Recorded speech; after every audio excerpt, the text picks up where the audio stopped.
You literally cannot make up what CJ Stroud and the Houston Texans just did to win this playoff game. Not only did they go scoreless within basically the first 28 minutes of this game, putting up a goose egg 0 points, but finding momentum off what seemed to be a really bad play, could have been a terrible play for the offense that ultimately turns into a massive pickup, and from this play on, the game was over. The Chargers found no sense of momentum and ultimately got demoralized from this point on. Now, what happened on this play? Well, we look at the route concept, we're going to see kind of like an over the route or over the middle like curl. We're going to see a crosser, we're going to see a deep post, and then we're going to get this dig, right?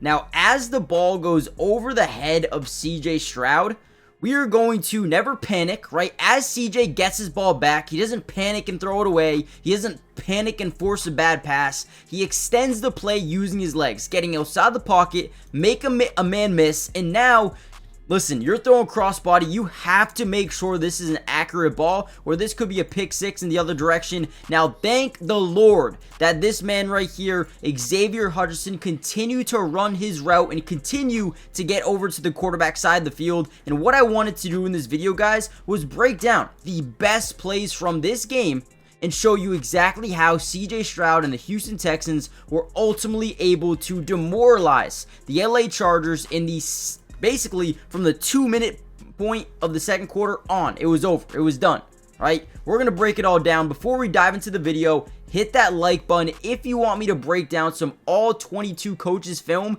for tomorrow's video. Let's see if we get over 500 likes, and that video will come out tomorrow. Let's dive into some plays, man. I cannot wait. All right, here we go. Same drive. Once again, third down. These third down conversions really started to stack up for CJ Stroud and the offense, which ultimately helped them win this game. Now, what we see on this play, the route concept is going to be a drag over the middle. We're going to get a deep slant. We're going to see a little bit of like this swing fake screen here to the running back, and then something just to clear out the safety or the DBs. Now, CJ Stroud, he knows he's got a matchup he likes. Press man coverage to the bottom of your screen here versus Nico Collins, and on top of that, he's playing outside leverage. So that slant could be there all day long, right? So as we drop back in the pocket, he's going to make that safety, which you guys can't see on the screen now, drop back just a little bit, opening up that middle of the field even more. All of that eye candy gets these second level defenders to rotate to that side of the field, dart over the middle, touchdown, easy money. This team ran away with it. Now, with that being said, what I really wanted to do was get into the defense, because man, the defense changed the game. The defense changed the game, and that is how it is, man. Let's go look at the defense. All right, now here's the most important thing, right? When you guys talk about football in the NFL, you have to be able to, one, protect your quarterback, but two, and more importantly, you need to get to the opposing team's quarterback. So right here, we're going to see 13 personnel. Don't see this too often, but with Chargers, you definitely do. If you guys don't know personnel, right, you can have 13, you can have 12, you can have 21. That first number is always going to represent the amount of running backs in the backfield. That second number is always going to represent the amount of tight ends on the football field. Even if it's an offensive lineman that is eligible to catch the ball, he is still a tight end on the play. So 13 personnel, 1 running back, 3 tight ends. We're going to slide the majority of this line to the left. We're going to send the guard pulling this way, and also the running back has to be responsible for that man side as well. But one thing they don't account for is Will Anderson being an absolute beast off the edge. If you try to pull a guard to the opposite side of the field to guard Will Anderson, good luck. He is way too fast for that. And look at 77. He tries, right?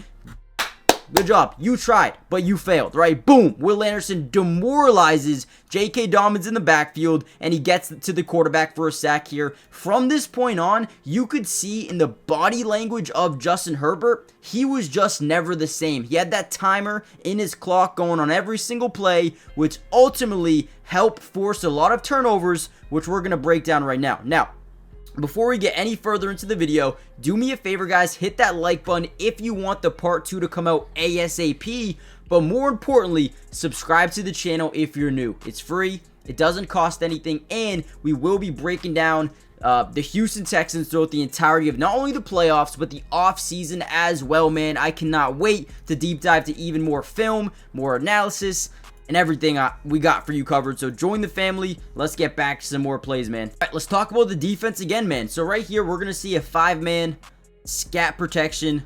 It doesn't look like a 5, it is. All right, so 5-man scat protection to the right, which means we're going to slide the offensive line in this direction. We're going to chip with the tight end off the top. We're also going to leave the running back out to block off that strong side as well. Whenever you have these 5-man scat protections, you really need to hold up. But like we said on the last clip, once we start getting to the quarterback, it really started to get into his head, and he started to make bad throws. Whenever you can generate maybe just a little bit of pressure on a quarterback, you can create one of 5 different scenarios, whether it be a bad throw, a bad decision, a bad pass, right? Or interception, sack, forced fumble. It could be so many different things, right? On this play, we're going to generate just a little bit of pressure, right? We're not going to get a sack, but we're in his face to the point where he's like, okay, I need to get rid of this ball because if I don't, I will be sacked in the next second or two, right? So he throws the ball a little bit prematurely. We're able to back this offensive lineman into the front side of Justin Herbert, which now makes him throw this ball a little bit higher than he wanted to. All right, I didn't mean to do that, but here we go. Boom, throws it. Now it's over the head of Ladd McConkey, picked off into the arms of Eric Murray, who is now on his way for a pick 6. And again, this play does not happen if Justin Herbert feels good in the pocket. This play doesn't happen if we're not able to generate this front side pressure, forcing him to throw this a little bit higher than he wants to. This defense is unbelievable. And just imagine, I hate this factor of it. Imagine if CJ Stroud had Stephon Diggs and Tank Dell right now, man, I don't even want to think about it. This team is really good, man. Now, another thing about this game, another thing about this Texans team, they will take advantage of mistakes. If you make the littlest mistake in the world, you're done. It's over because they make sure to capitalize on those things. Right here, all you're going to see is a quick little stick route here by the tight end. It's going to be open, right? It's going to be open. It's there. It's there all day long, right? Boom. Great job. Get the ball out quick. And again, right, we're able to send a blitz up that A gap, and we're able to generate just a little bit of pressure. He has to sidearm this throw. Maybe he's not totally comfortable with it. Maybe it's a different, trajectory, and the tight end just not really ready for it, right? Goes right through his hands. But look at Derek Stingley, man. Obviously, whenever you're playing into zone coverage, you want to stare at the quarterback because the majority of the time, they will tell you where they are going with the football by using their eyes, their shoulders, their hips, their legs, right? They'll tell you where that football is going. He never overcommits to the route on the outside. He reads the quarterback's eyes. He gets back into this play. And then again, taking advantage of a mistake. Big pick by Derek Stingley. Takes it all the way back. Ultimately helps them get a field goal on that drive. Putting them up 23-6. About 12 minutes left to go in the game at that point. But this is, again, really good. We send a blitz. Right, we disguise it very well. We come out with 2-eye safety. As it starts to develop, we bring our safety down. And then, boom. Now it looks like we have man-to-man coverage versus him and the tight end. We're going to blitz him up. Force that throw to be a little bit different. A little bit something that they're not used to seeing, and it means everything for this defense, man. So guys, I am going to end the video here. I don't want to make this a super long video. I broke down some of my favorite plays from this playoff game, but that's it. That's all she wrote. Houston is advancing to the next round, and I am absolutely pumped. Will Anderson, Danielle Hunter, Joe Mixon, CJ, everybody, these guys deserve it. They were dominant. Let's go. I love it. And if you guys want that part 2 with the all 22 coaches film, it's coming. Don't worry, it's coming. We'll break down the offense and the defense. Hit that like button. Let's go, man. Shout out to you guys. You guys deserve it.